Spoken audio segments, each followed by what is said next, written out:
Hello प्यारे बच्चों, कैसे हैं सभी। उम्मीद करता हूँ सभी लोग शानदार होंगे, ज़बरदस्त होंगे, मस्त होंगे और जिस भी एग्ज़ाम की तैयारी कर रहे होंगे आप अच्छे से कर रहे होंगे। प्यारे साथियों, मेरे प्यारे बच्चों, आप सभी का स्वागत करता हूँ हम अपने प्लेटफार्म ज्ञानपत एजुकेशन वेलफेयर में।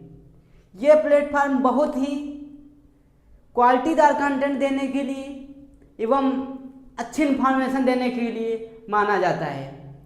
प्यारे बच्चों, जैसा कि हम हर क्लास में पढ़ते आ रहे हैं, यूपी बोर्ड हाई स्कूल की क्लास के हिंदी सब्जेक्ट हम पढ़ाते हैं। ये हमारे बैच का नाम है दिशा बैच। तो सभी लोगों का सादर प्रणाम है, स्वागत है इस दिशा बैच में।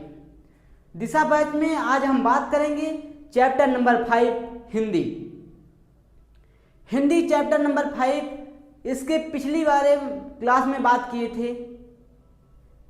सबसे पहले हमारा नेताजी का चश्मा था, बाल गोविंद भगत था, फिर लखनवी अंदाज हुआ, फिर उसके बाद 4th चैप्टर क्या था, किसी को पता है? 4th चैप्टर हमारा था कि लखनवी अंदाज तो मेरा 3rd चैप्टर था, सभी को पता होगा ना ये। तो 4th चैप्टर जो हम पढ़ाए हैं आप लोगों को वो है हमारा 4th चैप्टर, जिसको हम बताएंगे आप लोगों को। 4th चैप्टर जिसका नाम हमारा था मानवी करुणा की दिव्य चमक। क्या नाम था? मानवी करुणा की दिव्य चमक। इसी तरीके से एक चैप्टर हमारा चैप्टर नंबर 5 है, एक कहानी यह भी है। पहला चैप्टर क्या था, यहाँ पे लिखेंगे सारे चैप्टरों के नाम सबसे पहले 3, 4, 5, क्योंकि सिलेबस में कौन कौन से चैप्टर हैं, अध्याय हैं, उनको तो हमको पता होना चाहिए ना। तो सबसे पहले था नेताजी का चश्मा, जो हम हर क्लास में बताते हैं, नेताजी का चश्मा। दूसरा था बाल गोविंद भगत, बाल गोविंद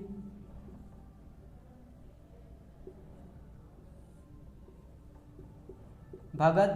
थर्ड था लखनवी अंदाज, लखनवी अंदाज लिखेंगे यहाँ पे।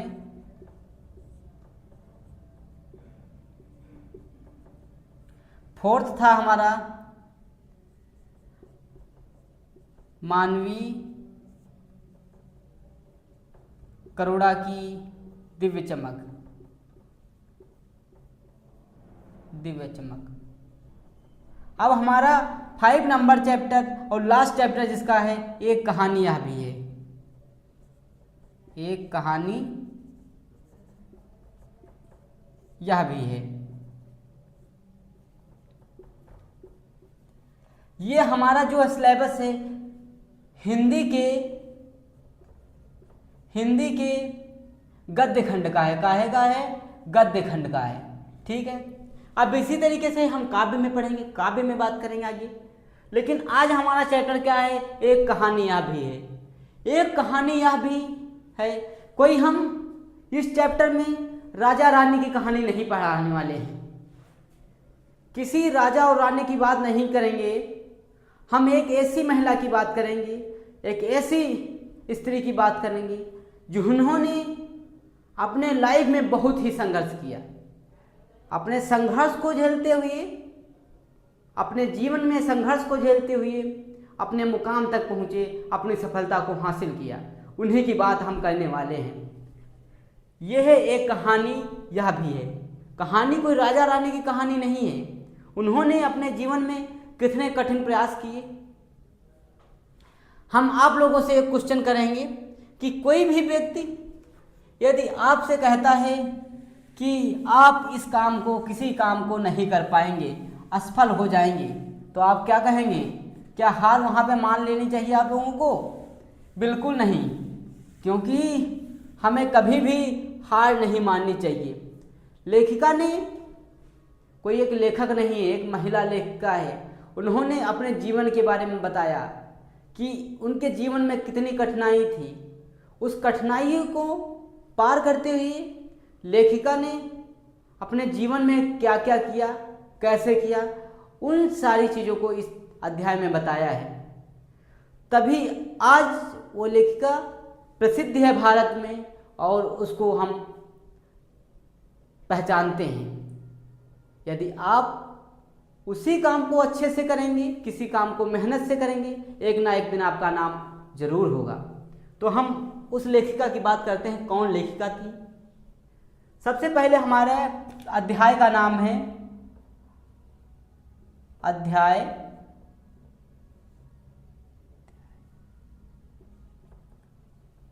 एक कहानी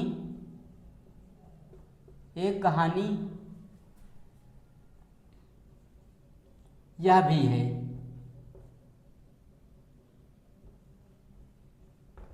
जिसकी लेखिका कौन है, यहां पे लिखेंगे लेखिका कौन है, अन्नू भंडारी।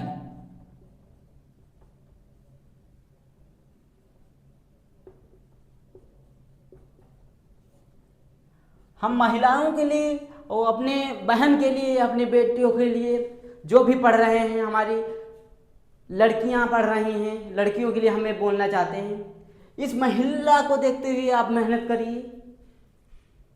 इन्होंने जब मेहनत किया है तो वहाँ पे कुछ भी नहीं था।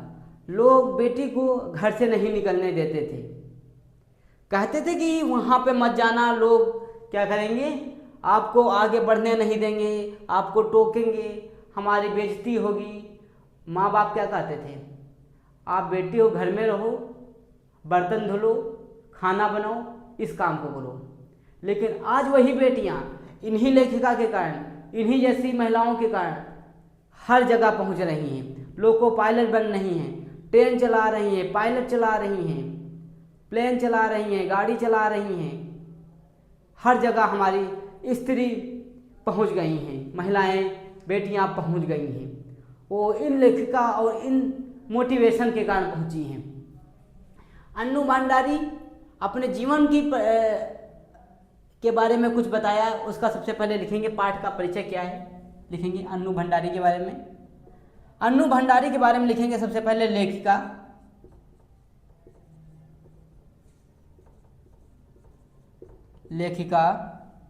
अपने बचपन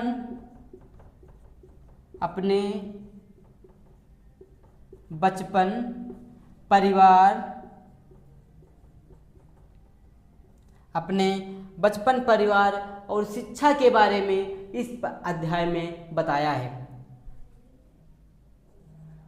परिवार, शिक्षा के दिनों को याद करती हैं या बताती हैं, लिख सकते हैं। दूसरा पॉइंट क्या लिखेंगे, उनके परिवार में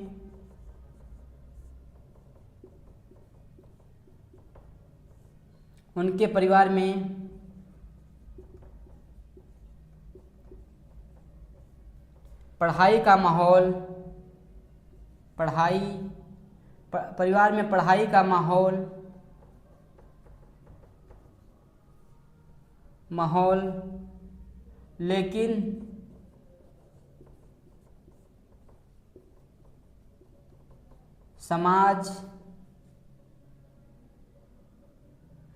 समाज में लड़कियों की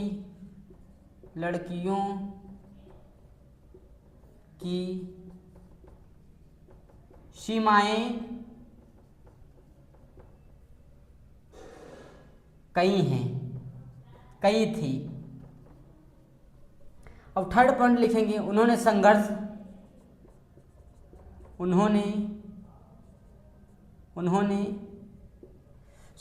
किया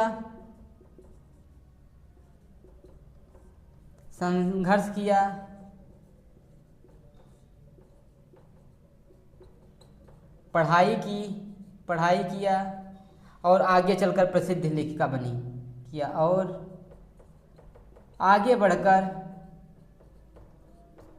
प्रसिद्ध लेखिका बनी।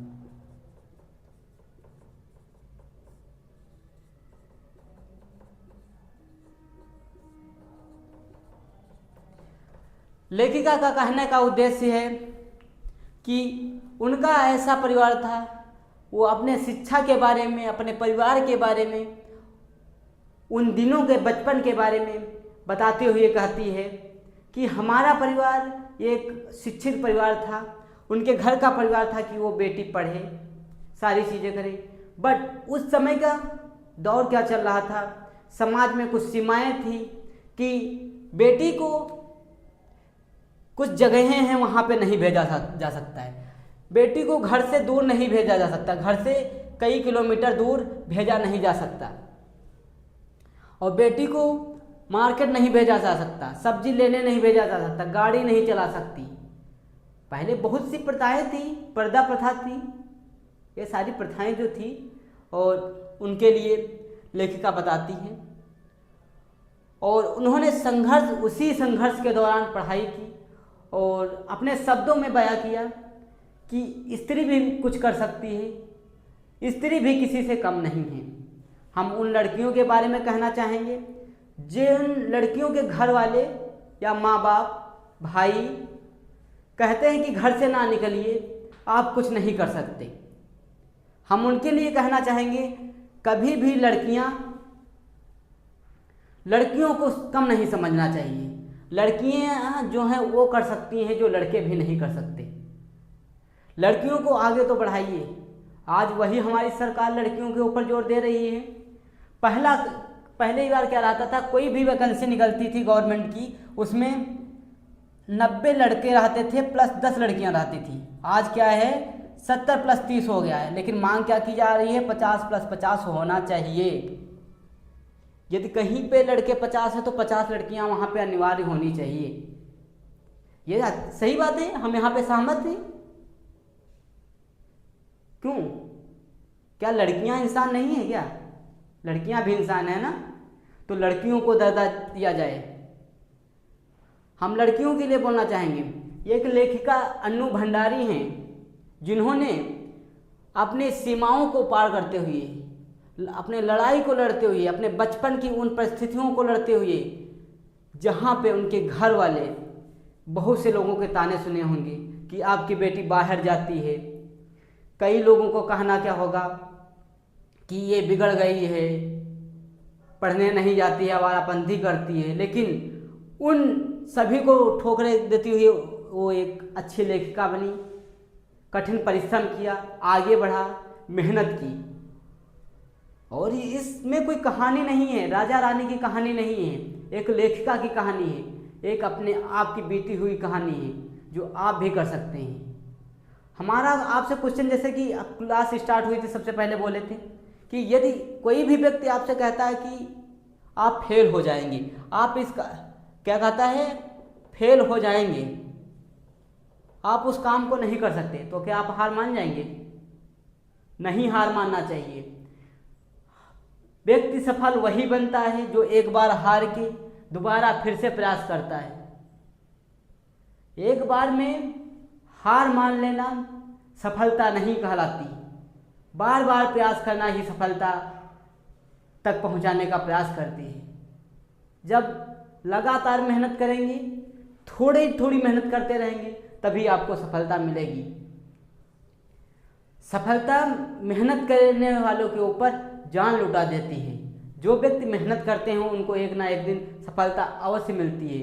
हमारा कहने का उद्देश्य यही है, और लेखक का कहने का उद्देश्य है कि लड़कियां हों, लड़के हों, कोई भी हो, समाज टोकेगा, लोग टोकेंगे, लोगों का कहना है कि आप कुछ नहीं कर पाएंगे, आप किसी काम को नहीं कर पाएंगे, लेकिन वही काम यदि आप कर पाएंगे, कर देंगे, तो वही लोग जो कहते थे आपके माँ से, आपके पिता से, फिर कहना, आपके माँ से, आपके पिता से कहता है जवाना सारा, बेटा कुछ नहीं कर पाएगा तुम्हारा। सबकी बातें सबके ताने याद हैं हमको, सबकी बातें सबके ताने याद हैं मुझको, बोल देना वक्त आएगा हमारा, वक्त आएगा हमारा। आज हमारा दिन खराब है, सह लेना, लेकिन एक ना एक दिन उस सफल बनने के लिए, उस दिन को पाने के लिए आप लगातार मेहनत करते रहिए, जैसा कि अन्नू भंडारी ने किया। उन कठिन परिस्थितियों को झेलती हुई उन्होंने अपने कदमों को नहीं रोका, अपनी मेहनत को नहीं रोका, वो एक दिन अच्छी सफल और प्रसिद्ध लेखिका बनी। आज उसी के याद में हम लोग उनको पढ़ते हैं, याद करते हैं, क्योंकि जब कोई नहीं था उसके साथ तब वो अकेले मेहनत करती थी। कोई भी हो व्यक्ति, यदि आप आज संघर्ष में अकेले हैं तो समझ जाइए आपको सफलता नज़दीक आ रही है। आज यदि सफल हो जाते हैं तो आपके साथ लोग लाखों होंगे, लाखों लोग बात करेंगे। यदि आप सफल नहीं हैं तो आपके साथ कोई नहीं खड़ा होगा। लेखिका यही कहते हैं, लेखिका का कहने का उद्देश्य यही है। चैप्टर में हम आपको कहानी के तौर पर सारी चीज़ें सुना रहे हैं। आपको लगता होगा कि हम कहानी सुना रहे हैं, एक कहानी ही है, गद्य खंड एक कहानी ही होती है।